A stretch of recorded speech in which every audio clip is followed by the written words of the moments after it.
Hello friends, good morning. কেমন আছো তোমরা? আশা করি সবাই খুব ভালো আছো আর আমিও খুব ভালো আছি। আমি ঘরকন্যা চ্যানেলে তোমাদের আরও একবার স্বাগত জানাই।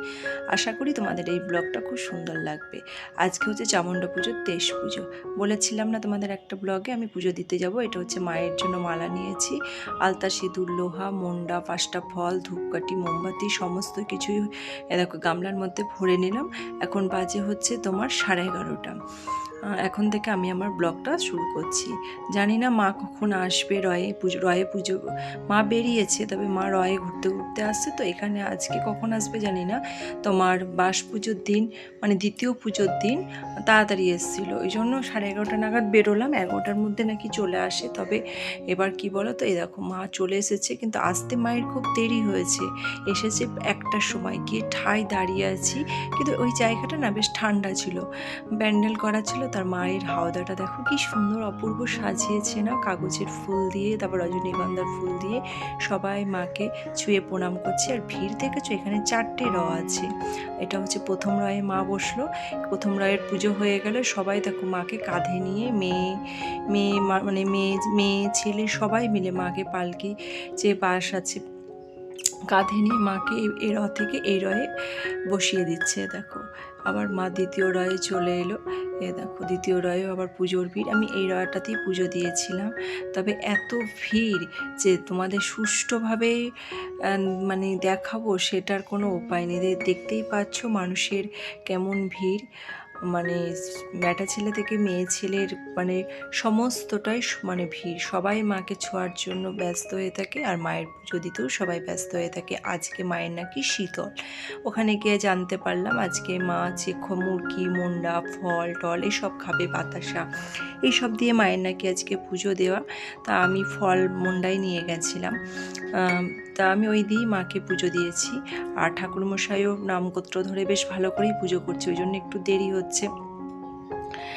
তা আমি কি বলতো, পুজোর সময়তেই মাকে একবারে সিঁদুর ছুঁয়ে দিয়েছিলাম। আর এত ভিড় যে তোমাদের শেয়ার করবো সেটার কোনো উপায় নেই, তোমরা দেখে নিশ্চয়ই বুঝতে পারছো। আমি এইসব কেটে যাওয়ার লাস্টের দিক মানে পুজো দিয়েছি। তা পুজো প্রায় কি বলবো অনেকক্ষণ থেকেই হচ্ছে, এক একটা রয়ে প্রায় 15-20 মিনিটেরও বেশি। মানে এক একটা রয়ে প্রায় মানে কি বলবো তোমার 50টার ওপর মানে পুজো দেওয়ার লাইন। যাই হোক, এইভাবে মা এক একটার ওই জন্য দেরিও হচ্ছে। আজকে লাস্টের বারে দেখো দ্বিতীয় রয়ে পুজো দেওয়া হয়ে গেল, দিয়ে আর একটা রয় যাচ্ছে। এখানেই 4টে রথ তোমাদের বললাম না, এই দেখো বসিয়ে দিচ্ছে মাকে আবার এই রয়ে সেই একই ভিড়, মানে একজন এক একটা রয়ের মধ্যে দাঁড়িয়েছিল। আমি দ্বিতীয় রয়টায় দাঁড়িয়েছিলাম। এই দেখো পুজো দেওয়া হয়ে গেছে, দিয়ে এখানটায় বেদিটায় প্রণাম করে, কারণ সুস্থভাবে তো প্রণাম করতে পারিনি, এত মানুষের ঠেলাঠেলি ভিড়। যাই হোক মোমবাতি জ্বেলে দিলাম, দিয়ে ধূপকাঠিগুলো ধরিয়ে দিচ্ছি। দিয়ে দেখো ধূপকাঠি ধরিয়ে দিচ্ছি। আর এখানে কি বলো তো, ধূপকাঠিটা না গোজা যাচ্ছে না, সমস্তটা ঢালাই রাস্তা, মাটি বলতে কিছুই নেই। কোথায় দেবো, কষ্ট করে পাথর ঠেস দিয়ে ধূপকাঠি কটা দিলাম জ্বালিয়ে। দেখো পাথর দিচ্ছি তবুও হেলে হেলে পড়ে যাচ্ছে। যাই হোক ধূপকাঠি মোমবাতি জ্বালিয়ে আমি বাড়ির থেকে রওনা দিচ্ছি। আর কি হয়েছে বলো তো, খালি পায়ে গেছি তো, উপরন্ত পায়ে জ্বালা করছি, এসে ক্লান্ত হয়ে গেছি। এসে আর তোমাদের কোনো খাবারের শ্যুট কিছু নেওয়া হয়নি জানো তো। তা যাই হোক ভুলে গেছি, মানে খেয়ে দিয়ে মনে পড়ছে এই যা তোমাদের সঙ্গে কিছু শেয়ার করলাম না। তো দিয়ে খেয়ে দিয়ে একটু রেস্ট নিয়েছি, কারণ পুজো দিয়ে বাড়ি আস্তে আস্তে 2টো বেজে গেছে। দিয়ে একটু ঘুমিয়ে ক্লান্তি ভাব লাগছিলো, শুয়ে এবারে সন্ধ্যেবেলায় দেখো চা ছেলের দুধ কর্নফ্লেক্স খেয়ে একটু মেলার দিকে যাচ্ছি। আজকে মায়ের মানে ঘর ঢোকার পালা, মানে মা আজকে পালকিতে নেচে ঘর ঢুকবে। এ দেখো সবাই মিলেই যাচ্ছি, পাড়ার সবাই মিলে যাচ্ছে। দেখো রাস্তাটা দেখেছো সেই একই মানে অন্ধকার ঘুরঘুরটে। যাই হোক দেখো মেলায় প্রবেশ করে ফেলেছি, সেই একই মেলা। আজকেও সেরকম মেলায় কিছু কেনাকাটা নেই, তবে ইচ্ছা আছে ফুলের দোকান থেকে আমি কিছু ফুল নেবো, তবে ভাঙা মেলায়, আজকে নয়।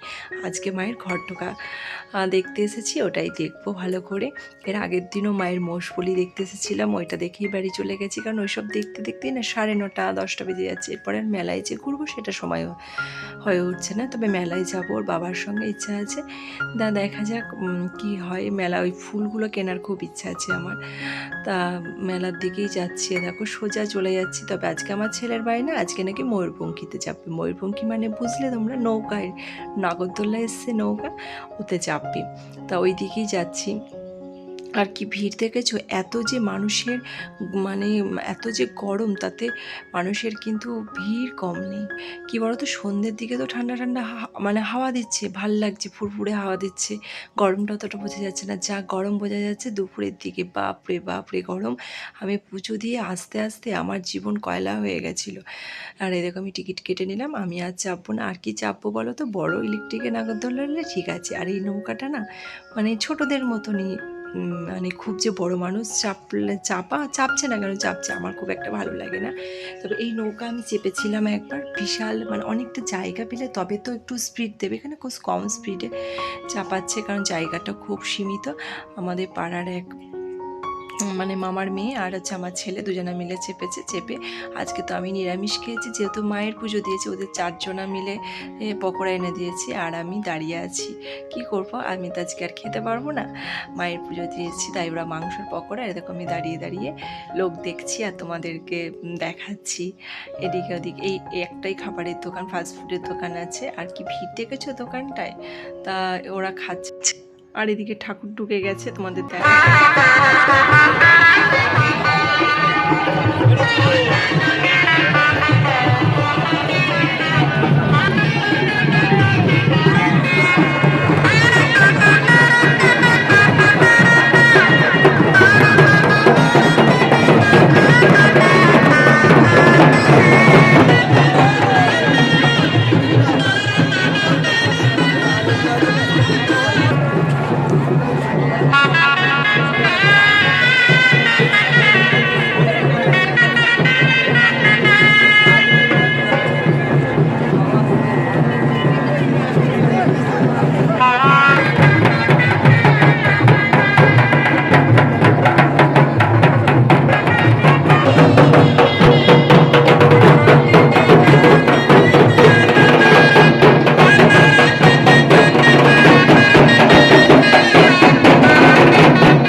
ঠাকুর নাচ দেখা হয়ে গেছে, কারণ ঠাকুর নাচ অনেকক্ষণ থেকে হয় জানো, প্রায় রাত 11:30 অবধি হবে। আমরা বেশিক্ষণ দেখিনি, দেখলাম আধ ঘন্টা দেখলাম। যা মানুষের ভিড়, তাতে গরম ধরে গেছে, আর উত্তেজনার এত গরম লেগে গেছে, হাওয়া খেতে খেতে যাচ্ছে। আর মাইমা বললো মেলা থেকে বেরিয়ে দেখো, এখানটা আইসক্রিম খেতে খেতে আমরা বাড়ি চলে যাবো। দিয়ে আমি বলছি খাবো না, বলছে না তুমি কিছু খেলে না, এনো আইসক্রিমটা খাও শিগগিরি। দিয়ে খেলাম, বেশ একটু শান্তি লাগলো। আর দেখো বাড়ি চলে এসেছি। আলু পটল সোয়াবিনের তরকারি আর ভাত, আর দুপুরে এক্সট্রা ছিল হচ্ছে ভেন্ডি চচ্চড়ি, সেটা দুপুরে খাওয়া হয়ে গেছে, তোমাদের আজ শেয়ার করতে পারিনি। আর পটল পোস্ত, গোটা গোটা পটল দিয়ে পোস্ত করেছি, এটা খেতে না খুব সুন্দর লাগে। একটু মেথি ফোড়ন দিয়ে করেছি, পটলগুলো ভেজে নিয়েছি, দিয়ে পোস্তটা দিয়ে দিয়েছি।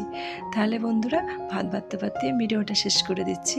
তাহলে তোমরা সবাই সুস্থ থেকো, ভালো থেকো, সাবধানে থেকো। দেখা হচ্ছে অন্য একটা ব্লগে, অন্য আর একটা দিনে।